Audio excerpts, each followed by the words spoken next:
Hey, this is Reddit Stories. I am reading stuff. Today we will be continuing with r/PettyRevenge.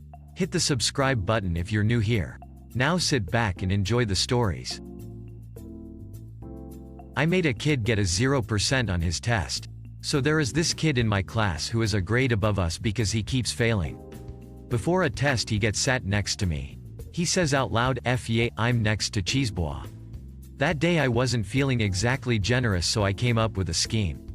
I was going to put all the wrong answers on the test, then, after he turns it in, change all the answers and hand mine in. The teacher passed out the test and started my bull-ishery. I got to the very end and waited. He got up and handed the test in. I quickly erased everything and answered correctly, then handed it in. It is now a week later and we got our tests back. I got 100%. I lean over to see what he got. 52%. I did it, I had ruined this kid.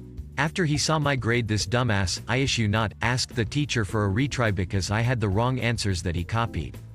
The teacher looked at him and just said, "If you copied, then your grade will enter as a 0%. If you enjoyed this video so far, don't forget to like and subscribe to help us make more videos. Best friend tries to blackmail me to my Leo dad. This happened when we were juniors together in a new high school with my supposed best friend, Joey Bago Donuts. Now Joey Bago Donuts and I used to get into some good old-fashioned boys will be boys trouble. Huge bike ramps, fireworks, makeshift bombs, bonfires were common occurrences throughout our middle school years. We were thick as thieves.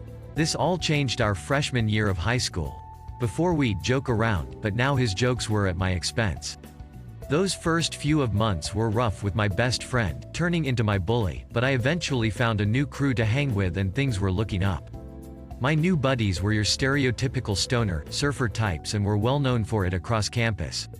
Of course Joey Bago Donuts must have taken note as I started to get texts asking me to hook him up with some bud.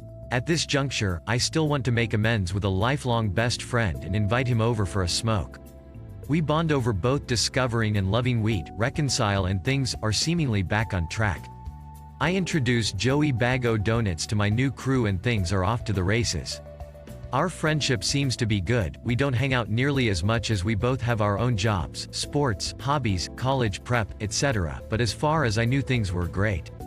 Homecoming is fast approaching and I got the courage to ask out a member of our crew, Jamie. She said yes. Next day I have Joey Bago Donuts track me down at my locker, getting in my face for asking out his woman.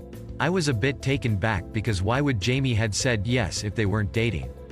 Well, it turns out Joey Bago Donuts has never even spoken to her, let alone asked her to homecoming, but he had this whole homecoming proposal thing worked up.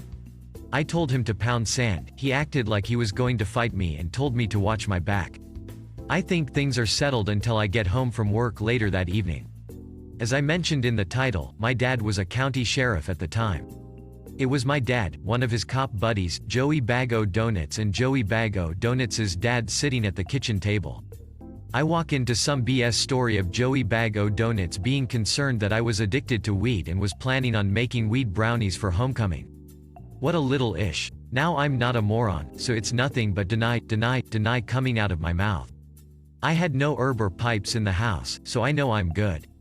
Well, it goes back and forth like this for a bit and then a drug test gets brought up.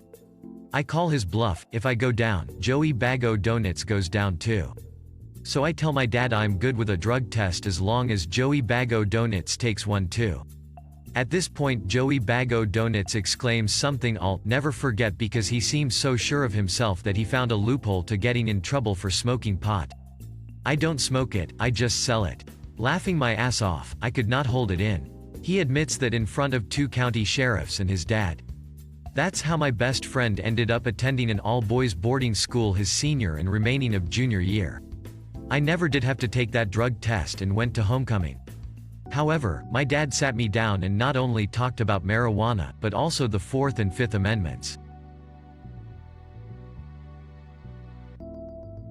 Your music versus mine. Several years back, I was living in an apartment, in a relatively quiet complex. I had dropped my XGF at work, and was looking forward to a possible nap or at least some quiet laziness, around 7 to 8 a.m. and I was off that day. I get back and the neighbors are blasting music. As in late night party volume. After about 30 minutes of this, I felt irritated. I figured I'd play guitar. I have a half-stack guitar amp with 4 10-inch speakers, which can be played quietly, but obviously can be cranked up and get pretty loud. Well, I couldn't really hear my guitar with their music playing. So, I turned it up ATW, mine does quite get to 11, faced the amp towards their wall, and set the guitar by the amp, letting it get feedback, left my apt and got a nice cold Michelada, and went back after an hour. Sorry other neighbors, collateral damage. All I could hear all the way from the parking lot was "wee" from my amp. Hit the subscribe button for more daily Reddit content and press the bell icon to get notified when a new video is uploaded. Also, if you liked the video, give it a thumbs up, it really does help the channel. If you have any ideas, suggestions, let us know in the comment section. See you in the next one.